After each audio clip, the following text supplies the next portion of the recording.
This is a DK Foreman special report for Thursday, May 9, 2019. We began this hour in North Korea. CBS News has learned the U.S. tracked 3 short-range ballistic missiles that the North Koreans fired into the sea. The latest launch came from the country's northwest coast. It's actually the second time in 5 days North Korea has conducted a weapons test. The move may signal growing frustrations from Kim Jong-un. Talks with the U.S. over nuclear disarmament and sanctions have slowed since President Trump's second summit with North Korea. Mr. Trump addressed the situation earlier today. Well, we're looking at it very seriously right now. They were smaller missiles, short-range missiles. Nobody's happy about it, but we're taking a good look, and we'll see. We'll see. The relationship continues, but we'll see what happens. I know they want to negotiate. They're talking about negotiating, but I don't think they're ready to negotiate. Well, the weapons test comes as the Department of Justice announced that the U.S. has seized a North Korean cargo ship that violated sanctions. The ship's now on its way to American Samoa. Ian Lee reports on the escalating tensions in the region. U.S. officials say Kim Jong-un's regime fired several short-range missiles overnight. South Korea's military says it's still analyzing evidence from the test launched from the northwestern part of North Korea. The missiles landed in the Sea of Japan. The weapons launch comes as a top U.S. envoy is in Seoul for talks on how to break the nuclear deadlock. 5 days ago, the North test-fired other projectiles after complaining about stalled nuclear talks with the U.S. that could give the North relief from sanctions. Pyongyang claims the operations were regular defensive military exercises, but South Korea's president says the North is using the test to ramp up pressure to get what they want. The last round of talks with President Trump collapsed in February after the U.S. refused to ease sanctions. Kim Jong-un gave the Trump administration until the end of the year to come up with an acceptable deal. Ian Lee, CBS News. Joining me now, Isaac Stonefish. He's a CBSN contributor and a senior fellow at the Asia Society. So, Isaac, what does Kim Jong-un have to gain by doing this at this point? Feels like it's been several weeks since North Korea's really been in the news. You know, they had that test on Saturday, and doing one again in 5 days is Kim Jong-un's way of reminding the Trump administration that they're there, they exist, and that they actually do have some leverage in negotiations with America. By doing this, is Kim Jong-un violating any agreements with the U.S.?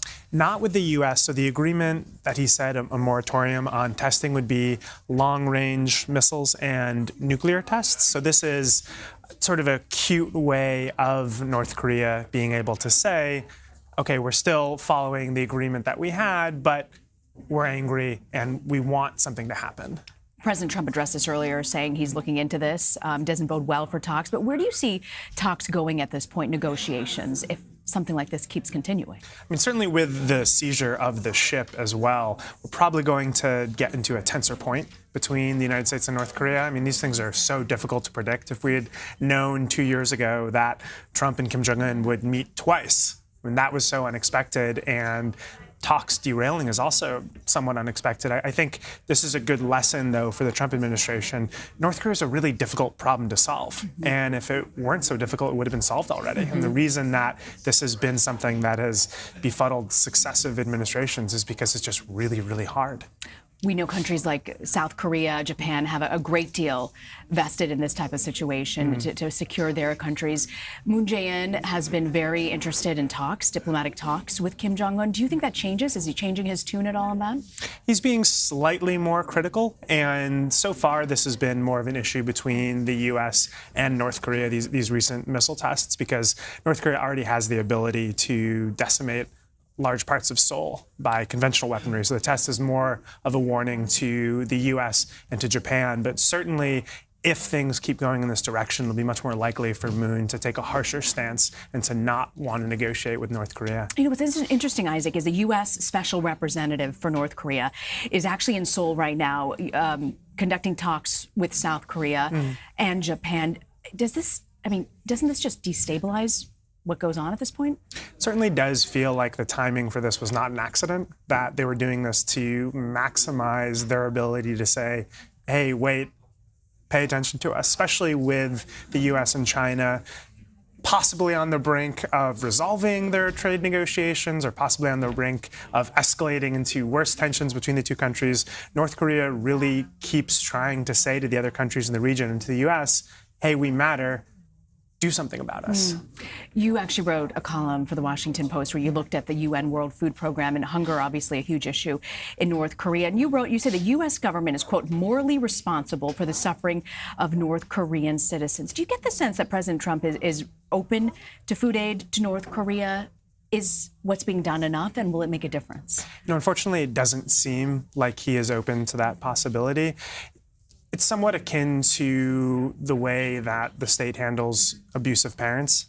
North Korea does not feed its own people. It does an absolutely atrocious job of addressing the needs of its people, but that doesn't give us the right to ignore the suffering of North Koreans. And unfortunately, regardless of how we did food aid, if we did, it would play into the hands of Pyongyang and they would use it to their advantage. But I think the costs of that are less than allowing millions of North Koreans to go hungry.